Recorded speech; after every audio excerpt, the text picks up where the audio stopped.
How's it going, everyone?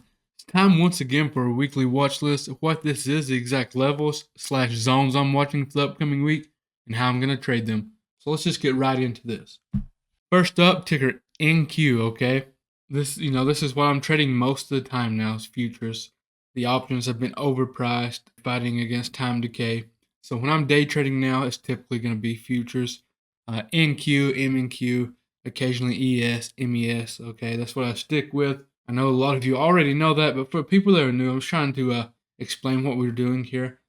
If you understand options, honestly, learning futures isn't that complicated, okay?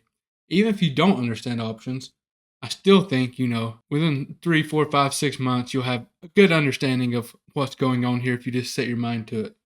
I don't want it to seem overcomplicated because my trading strategy is very simple. It took me years to get it this simple and, lost quite a bit of money along the way, but I think anyone that has the right amount of discipline could follow my strategy if it works for you. Keep in mind, I've seen, different types of trading strategies not work for everyone. I guess depending on your personality, a lot of factors come into play. Anyways, let's get on with this before I ramble too long. Let's talk about demand. Okay, first off, we have clear support here. You can see that on the 4-hour and hourly. We could watch this for a possible bounce. We've had some strong price action here recently. As you can see, we've had exact touches. So what I want to see when we're taking a bounce off support, right? This is a support level. I want to see this push down. Do you take the initial touch? If you do, it's higher risk. Could possibly be, fall right through it, right? Could be a losing trade. So what I want to see, come down, touch it, whatever lower time frame you prefer. I like the 5-minute when possible. So 5-minute confirmation for a possible long entry if there's just not too much risk off the confirmation candle, okay? It's very important. The way I see it, just because we get confirmation, when we're day trading, especially on funded accounts, you don't want to be taking a trade on a massive candle if there's too much risk. For instance, I wouldn't be comfortable taking a trade if there were probably 40 points or more worth of risk after the 50% retracement of the confirmation candle. Some simple things like that go a long way. You all know I'm working on a bot that automatically trades for us. When I release that, it will have all this built in. All this little details, fine details I talk about, going to be built in with this bot. So it's going to be basically my strategy without my emotions with some common sense added in, if that makes sense. Keep in mind, everyone, I've said this before, I don't even know 100% if I will drop it. If it's not accurate enough, if we can't get it the way I want it, I'm not going to drop it. Just not something I'm ever going to do. If it doesn't provide value, I don't think it's good enough for you all, I'll simply, take the loss and we'll move on. We'll just trade with, which nothing is wrong with just trading with Grizzology indicator. Hopefully, for those that want to continue trading yourself, just use that. Let's continue on. So we have demand right below this. So if we break this, we invalidate this level, whatever. Could possibly watch for a retest from below, okay, for a possible short entry. But I like this demand a lot. We push down. This will be one of my top watches this week for a possible bounce. We've had some aggressive moves in this area. Clear demand on the hourly. You can even see it on some higher time frames. Gonna watch this very closely. Now we have been in what I would call a daily bear flag on NQ. We broke the bear flag down on Friday, then we reclaimed it.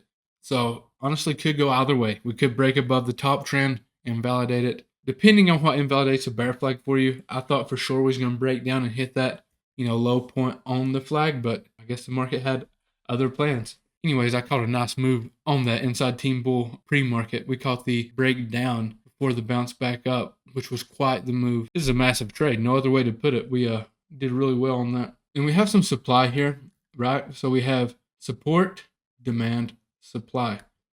Going to be watching this for a possible reject. If we break above this, quite a big zone, I know, but that's all I got to work with here. If we break above this level here, as you see, the zone's going to be invalid for me. I'm not going to watch this anymore. You could watch the retest, but I'm more interested in this zone here for a possible reject. We should see some sellers in this area. If not, it invalidates, oh well, but I will be watching for a possible short entry.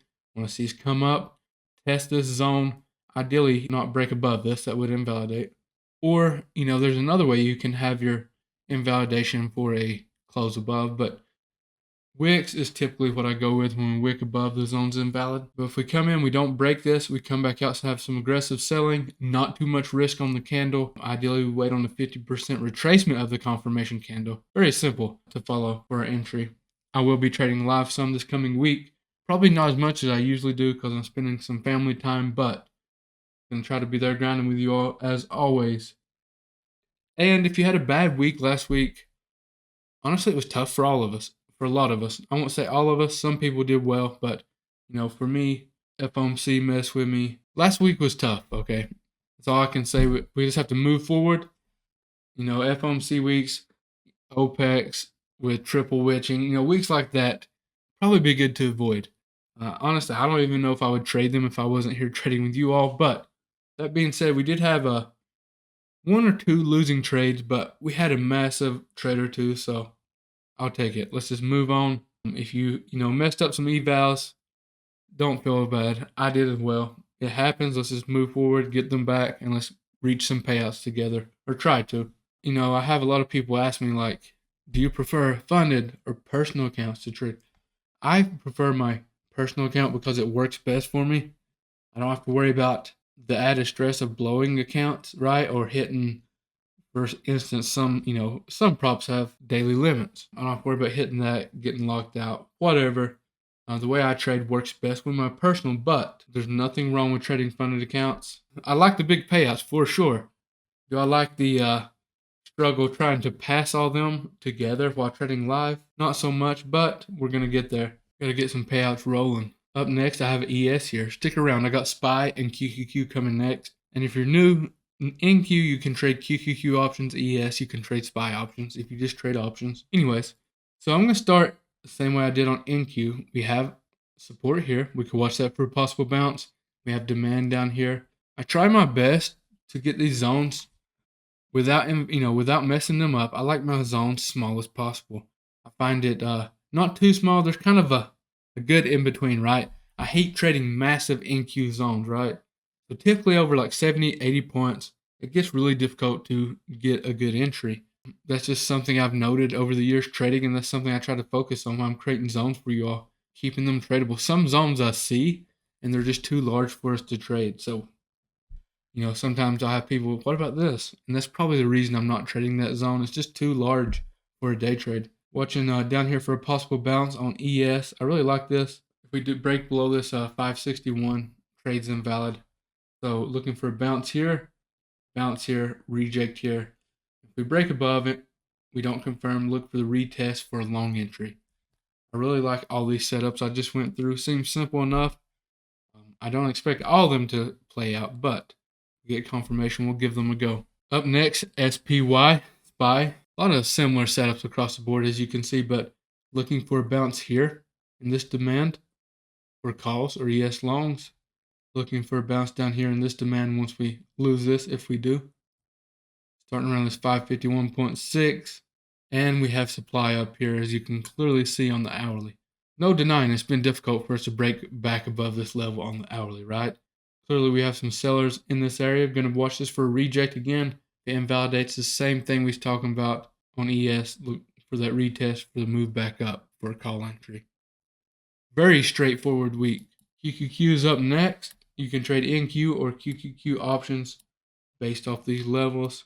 We got demand here, 473.7 down to 472.6. Supply, kind of close to it. It is a possible reject area, but I expect it to break above.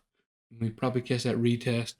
We'll see, but right now it is supply, and that's how we'll treat it. Then if we break above that, our next supply is going to be up here around this 491.3.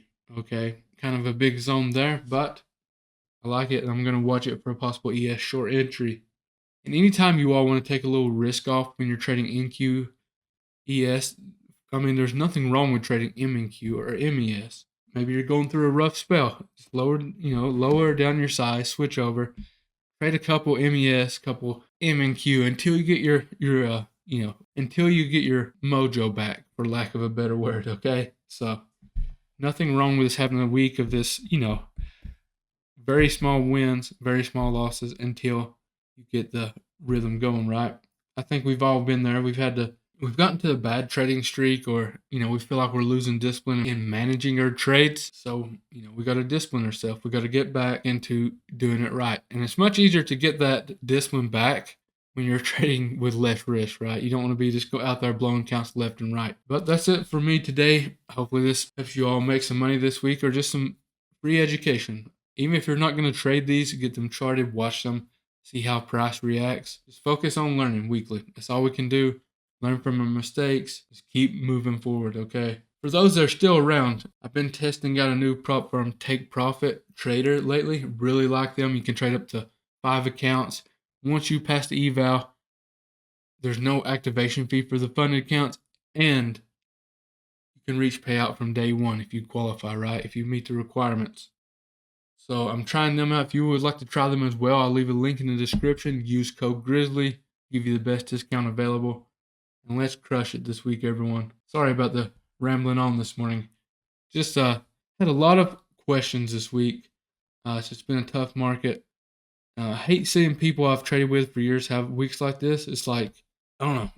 I hate taking losses, but I hate seeing people lose as well. So this coming week should be solid. See if we can't focus in and make it count. Peace.